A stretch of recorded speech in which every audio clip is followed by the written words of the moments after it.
রে, কি করছিস বাবা? নতুন কাঠ পেয়ে খুব মজা নাকি?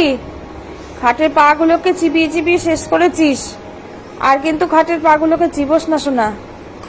নতুন কাঠ এনে দিয়েছি, এবার এই কাঠই খাস।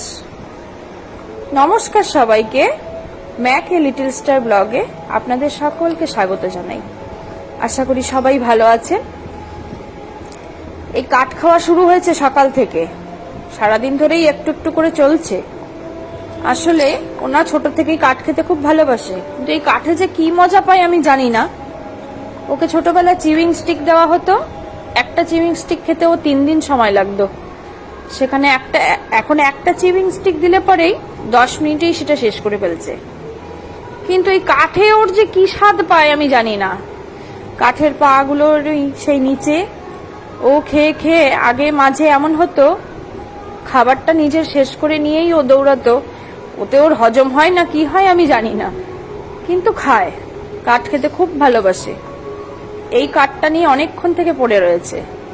একটু মোটা দেখেই এনে দেওয়া হয়েছে, যাতে একটু সময় বেশি লাগে, যাতে আমার খাটগুলোকে আর নষ্ট না করে। অনেকক্ষণ থেকে সময় চলছে ওর এই কাঠের পেছনেই।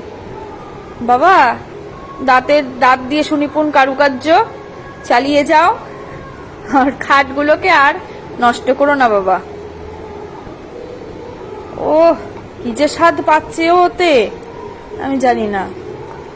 এর মধ্যে যে কি স্বাদ থাকে জানি না। এই কাঠ খাওয়ার জন্য জানেন তো, আমার ফুল পাড়ার লাঠিটা দিয়ে আমি ফুল পাড়তে পারি না। ও পেছন থেকে এসে ওটা টেনে ধরে। যদিও বা সেটা পেয়ারা গাছের ডাল, তবুও সেটাকে চিবোনোর জন্য ব্যস্ত হয়ে যায়। চলছে, ওর কাজটা চালিয়েই যাচ্ছে। ওরে বাবা, এ কি করছিস রে? নে তাহলে তুই এবার কাঠটা চিবো, আমি আমার কাজ